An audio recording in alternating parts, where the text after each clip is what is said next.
Welcome student 10th class physics chapter number 15 के numericals आज हम डिस्कस करेंगे जी। तो बेटे टॉपिक को स्टार्ट करते हैं।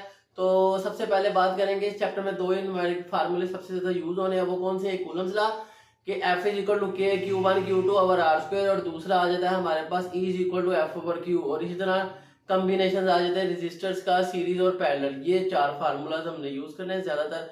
तो सबसे पहला न्यूमेरिकल जी, सबसे पहले उसकी स्टेटमेंट को समझते हैं और गिवन डाटा लिख करने की कोशिश करते हैं जी। तो सबसे पहले बात करेंगे a positive charge of 25 microcoulomb. हमारे पास चार्ज कितना है? 25 माइक्रोकूलम का चार्ज है। ओके, इस place in an electric field, उसको इलेक्ट्रिक फील्ड में रख दिया, ठीक हो गया है। तो कहते हैं the force on it is 0.500 Newton. जो उस पे फोर्स एक्ट कर रही है वो कितनी है? 0.500 न्यूटन है। Okay, what is the magnitude of the electric field at the location of the test charge. हमने मैग्नीट्यूड ऑफ किसका निकालना है?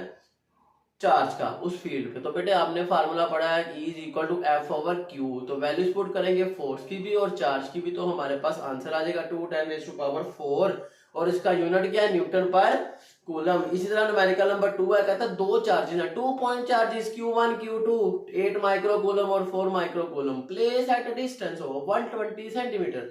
अब सेंटीमीटर को मीटर में करेंगे, माइक्रो को 10⁻6 लगाएंगे, और इस तरह हमारे पास ये वैल्यूज आ गई। कहता फोर्स फाइंड निकालो, कूलम्स लॉ का फार्मूला लिखा, वैल्यूज पुट की, तो हमारे पास आंसर आ गया 0.2 न्यूटन। इसी तरह न्यूमेरिकल नंबर 3 है। अब ये थोड़ा डिफरेंट है, ध्यान से सुनिएगा। कहता है टू आइडेंटिकल, आइडेंटिकल मतलब सेम, दो चार्जेस हैं, रिपेल ईच अदर, एक दूसरे को रिपेल कर रहे हैं। ओके, विद द फोर्स है 0.2 न्यूटन, ठीक हो गया। फोर्स गिवन है when they are 9 centimetre apart. Distance कितना आ गया? 9, मतलब F1 और R1 हमें गिवन है। आगे सुने, कहता find the force F2 find करना है when they are 3 centimetre apart, जब डिस्टेंस 3 सेंटीमीटर हो जाएगा, मतलब R2 भी गिवन है। तो आपने कॉलम लॉ भी पढ़ा है कि F is equal to K Q1 Q2 over R square. अब के Q1 Q2 तो सेम है, आर स्क्वायर इधर आके F से मल्टीप्लाई हो जाएगा, तो F1 R1 is equal to K Q1 Q2 और F2 R2 is equal to K Q1 Q2, जैसे आप देख सकते हैं। जब हम इन इक्वेशन को कंपेयर करेंगे, आप डायरेक्ट फार्मूला लिखते हैं F1 into R1 square is equal to F2 into R2 square, that's it. तो यहाँ से हमने निकालना था F2 को, तो R2 उधर जाके डिवाइड कर दिया, आंसर आ गया हमारे पास। इसी तरह न्यूमेरिकल नंबर 4 है कि हमारे पास गिवन है, कहता है पॉइंट चार्ज 10 माइक्रोकूलम, 10 माइक्रोकूलम का एक चार्ज है, ठीक है, उसको हमने एयर में रख दिया, ठीक है। कहता है इलेक्ट्रिक फील्ड स्ट्रेंथ फाइंड करें, डिस्टेंस कितना उसने दिया? 0.5 मीटर।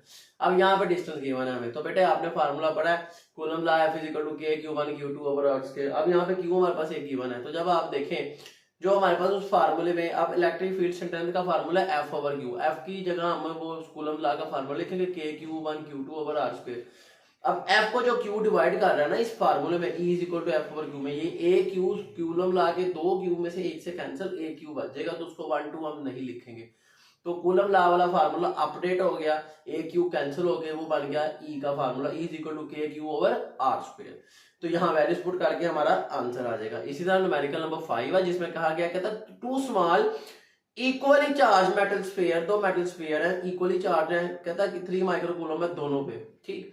कहता दोनों का क्लोज लेके आया, डिस्टेंस आ गया 2 सेंटीमीटर। ओके, आर भी गिवन हो गया, इसको मीटर में कर लेंगे सिंपली। तो कह रहा है magnitude of repulsive force, force निकालनी है, कूलम लॉ में पता है Q1 Q2 over R square. अब यहाँ पर ट्विस्ट किया, Q1 Q2 दोनों सेम है, तो यहाँ तो Q1 Q2 को अलग अलग सेम वैल्यू पुट कर लो, या Q का स्क्वायर बना के उसको एक दफा वैल्यू लिख के स्क्वायर ले लो, दैट्स इट। ओके, तो इस तरह हमारा आंसर आ जाएगा। इसी तरह न्यूमेरिकल नंबर 6 है, कहता है two small equally charge metal sphere, दो मेटल स्फीयर है, रिपेल ईच अदर, एक दूसरे को रिपेल कर रहे हैं, सेम चार्ज है, ठीक है ना, हाँ, स्मॉल इक्वली चार्ज है। तो आपको कह रहा है फोर्स कितनी है? 5 न्यूटन है, और कह रहा है जब 3 सेंटीमीटर का डिस्टेंस है, आर भी गिवन है, एफ भी गिवन है, Q1 Q2 इक्वल है, चार्ज निकालना है। तो यहाँ पर आप देखें वही formula Coulomb law F is equal to K Q1 Q2 over are. अब Q1 Q2 सेम है, तो वो Q square I is equal F is equal K Q square over R square. हमने क्या निकाला? Q, आर स्क्वायर डिवाइड इधर आके multiply, के मल्टीप्लाई इधर आके डिवाइड, आर स्क्वायर है, हमें आर चाहिए, तो Q स्क्वायर है, Q हमें चाहिए, तो रूट लेंगे, तो Q फाइंड हो जाएगा, वैल्यूज पुट करेंगे, आंसर, दैट्स इट। ओके, उम्मीद है आपको समझ आई है। इसी तरह आगे कह रहा है फोर्स ऑफ 85 न्यूटन, 85 न्यूटन की फोर्स एक्ट की, और बिटवीन टू चार्जेस जो कितना डिस्टेंस में 3.2 सेंटीमीटर, और इफ वन चार्ज इज 25, एक चार्ज 25 है, दूसरा क्या होगा? तो वही फार्मूला F इज इक्वल के Q1 Q2 over R square. अब Q1 गिवन है, Q2 निकालना, बाकी सबको उधर ले जाएंगे, जो इधर डिवाइड है उधर मल्टीप्लाई, जो मल्टीप्लाई वो इधर आके डिवाइड। तो इस तरह वैल्यूज पुट करके हमारा Q2 आ गया। ये थे इस चैप्टर नंबर 15 के न्यूमेरिकल। उम्मीद है आपको समझ आ गई होगी। अगर आपको कोई क्वेश्चन हो आप कमेंट सेक्शन में पूछ सकते हैं। चले मिलते हैं आपसे नेक्स्ट लेक्चर में। सी यू देन, अल्लाह हाफिज़।